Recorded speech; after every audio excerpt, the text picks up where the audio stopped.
You're no better than me then. If you only like that colour because of your favourite food, I guess white is nice too, though. What did I just say? And speaking of colours, they'll be getting dark soon. Let me help you up.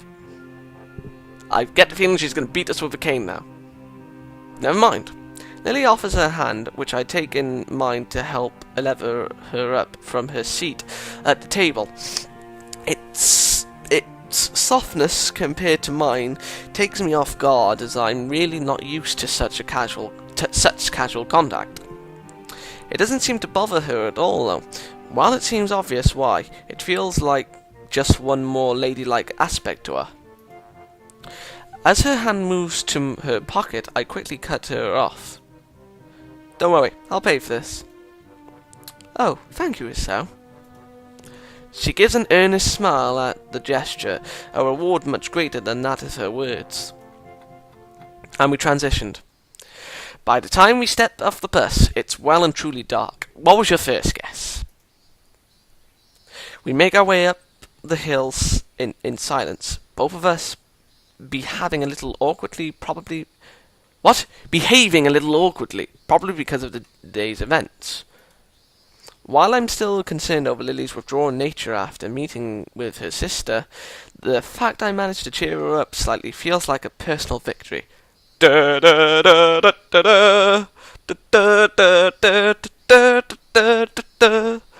it feels like the air between us has changed. Maybe it's only a bit, but it's something I don't think either of us realized before. Beg pardon? That was a date, wasn't it? It was? It was. That doesn't elude either of us. The question's answer being so self-evident as to be rhetorical. Awkward as it may be, I don't think this feeling is bad. It's horrible. Don't feel. In fact, quite the opposite. I don't know what it is. I certainly can't be sure, but it feels like something a little more than friendship. Understanding? Empathy? Searching for the words to adequately describe it is difficult. Nonetheless. Would you like to do this again sometime, Lily? Without shopping for presents. That blush! The tentative question is met with the same look from Lily as before. Her pale skin makes the rosy tint of her cheeks just slightly more noticeable, and her face, though still pointed to the street ahead of her, lowers just a little. Okay. Do. I can't believe that was a date. Dear God. Hisao, you're a harem king. Oh God, why are we here? Let's get a freak on! I walked down the hall of the girls' dormitories, my school bag in hand. What are we doing? A doll lies inside, carefully placed on top of a small box. I've been carrying the box in there for a while now, still not sure of what to do with it. It was Hanako's birthday. Well, it's said to be a word, damn it. Blasphemy! This whole situation, come to think of it, is bizarre. While I've known of Hanako's upcoming birthday party for a while now, I had no idea of exactly what the celebrations would be until I found a single note left in the abandoned tea room earlier today. I hold it up and read it again, double-checking the instructions.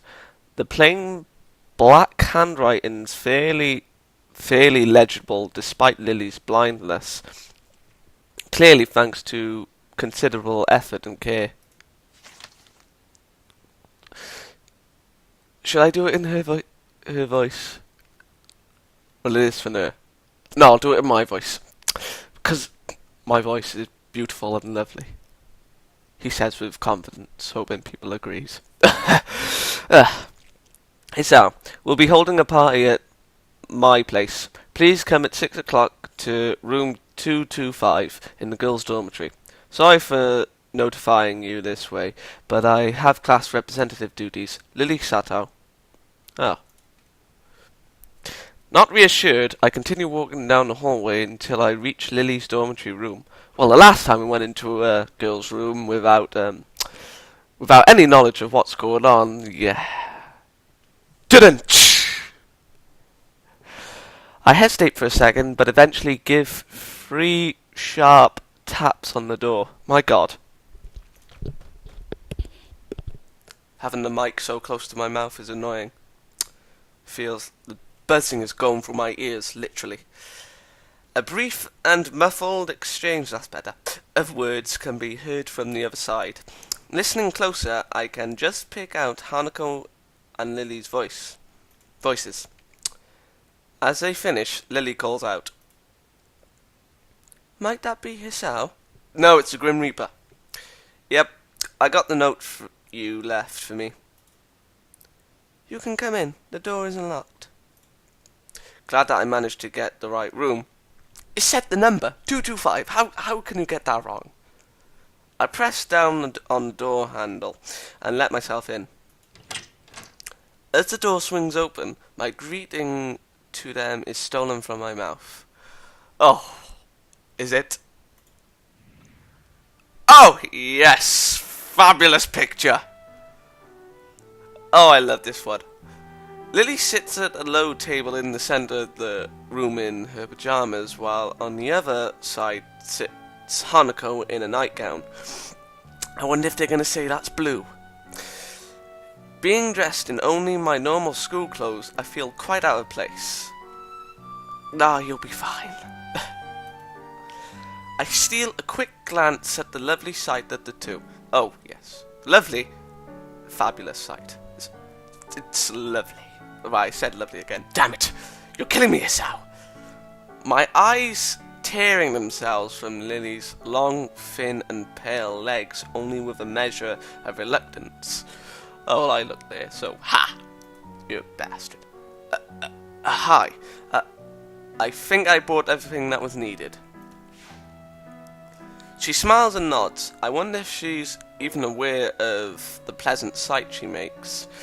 The thin dark blue, yep, blue, it's black, of her silk of her pyjamas really suits her. Oh my God, accentuating, probably, both her eyes and her curves. Oh, you bastard. The look of her last night, that... What? Last night? What happened last night? I don't even think we got even to that. Shut up.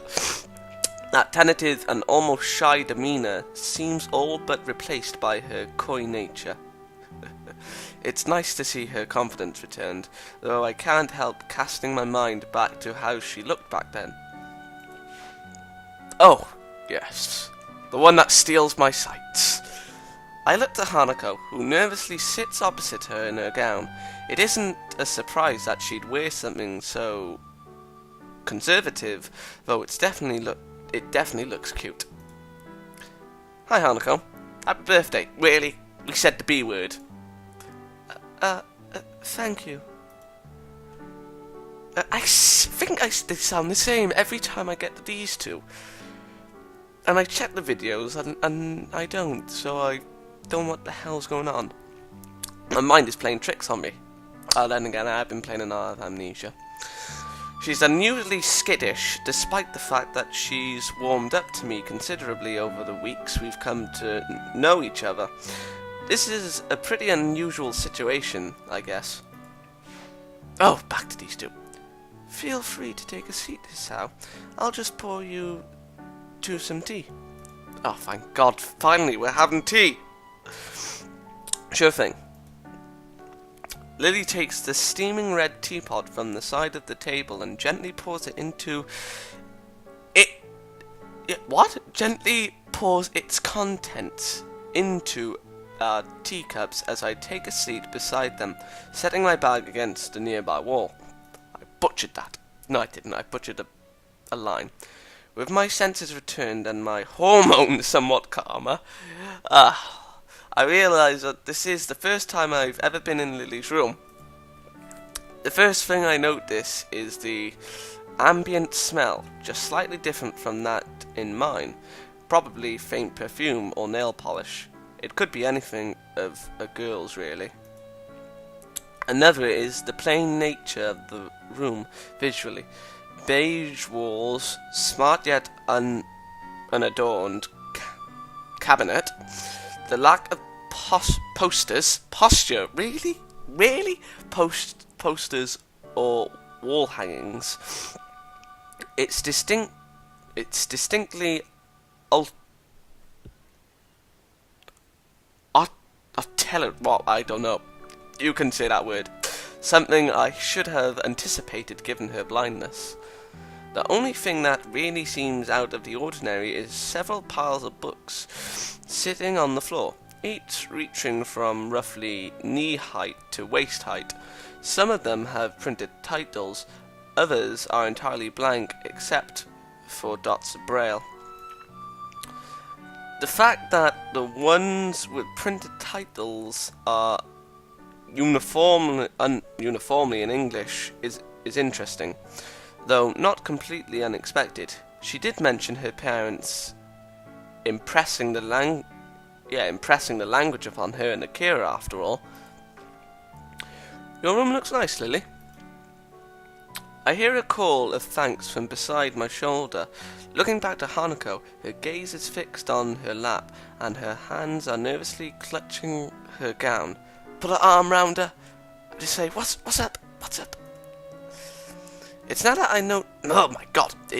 I notice why. With these clothes on, oh god, the extent of her scarring is far more visible, reaching down her neck and out to cover her right shoulder. Oh well, doesn't matter. Well, we can only say it doesn't matter if we see them, because she hates them being seen. Yeah, I never thought how we would go about that, even in her arc. Considering this is a party for her. Oh yeah, we do. As long as if she knew we didn't know they were there, she was fine. I didn't even know they were there until you mentioned them. Considering this is a party for her, she doesn't really look like she's enjoying the experience now that I'm here. Well, I'm the Oracle. Would you like me to tell you how you want to find that out, Xaydam? Okay. Right then. Watch Hanako's arc. So, how old are you turning? 18? I thought she was 16. No. Her look of surprise, not at all helped by her total lack of skill at hiding her feelings, shows that she was trying to mentally tune me out. This is really quite awkward. Yes. On the plus side, there's only 2 more years till you can drink. So, who's older, you or Lily? Yeah, that is a good question. Lily. She had her birthday in February. What about yours? No one knows my birthday. Earlier this year, so it's already passed. Unstated. What? Unstated is that it passed while I was stuck in the hospital. That was a particularly low point of the experience. My god. Conversation with her dries up as quickly as expected. It isn't long before Lily's finished preparing our drinks, setting down the 3 teacups in front of us. I pick mine up, immediately noticing a much stronger aroma and taste than the tea we've been having. Huh, it tastes different than the tea we have in school. It's a different variety, rather than the kind we've been having there. You've never tasted orange... Really? Orange Japer before? Not that I can remember. I usually drink coffee after all, like when we were in town. This is nice though. As we settle down and sip, Hanako seems to become more relaxed, or at least a bit less tense about my presence. I've just realised something. Those rat bastards! You'll understand what I'm on about. We all finish our cups at about the same time, with Hanako failing rather badly at hiding her anticipation for the cake that's sitting to the side, begging to be eaten. Eat me! Come to think of it, I'm feeling very eager myself. First things first, though. Lily? Yes, now is good. Each of us knowing exactly what the other means, I lean sideways and dig around in my bag for the doll I brought Hanako, as Lily gets up a retrieve and retrieves, really, dear God, man, her gift. My reading isn't that bad, dear God. I had a very high reading level. I have a very high reading level. Hiding our gifts in our hands, we present them both to the table at the same time. Oh God, really? I'm going to do my version. Happy birthday from the Lord. And by Lord I mean me. Hanako silently sits looking at them for seconds on end, out of sheer surprise. My little wooden doll, replete with Victorian-era dress and little hat, lies next to a light brown and fluffy stuffed bear from Lily. She clutches at her gown as she moves to speak, not taking her eyes off the modest present. Thank you, Lily and Tisao. Oh, this picture! Her voice begins to crack as Lily... Oh, really? Well, mine did as well. Lily reaches forward, wrapping her in a soft embrace. The sight of Hanako holding Lily so tightly is heartwarming. Oh, tell me how that is. So much so that I couldn't wipe the smile off my face even if I wanted to. I never smiled. As Lily gently rests her face on Hanako's head, she speaks so quietly and softly that I can barely hear. Then how did you know that? Happy birthday. Happy birthday, Hanako. Happy birthday.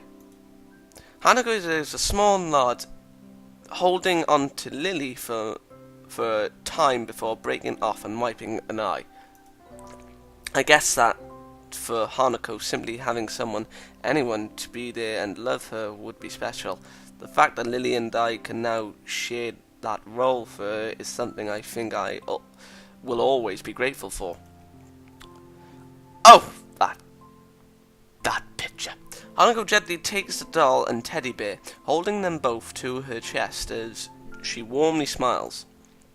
For a long time, all three of us simply sit in happy silence. The quiet is not broken until Lily's soft voice beckons. Shall we have at that cake then? Have at thee, soldiers!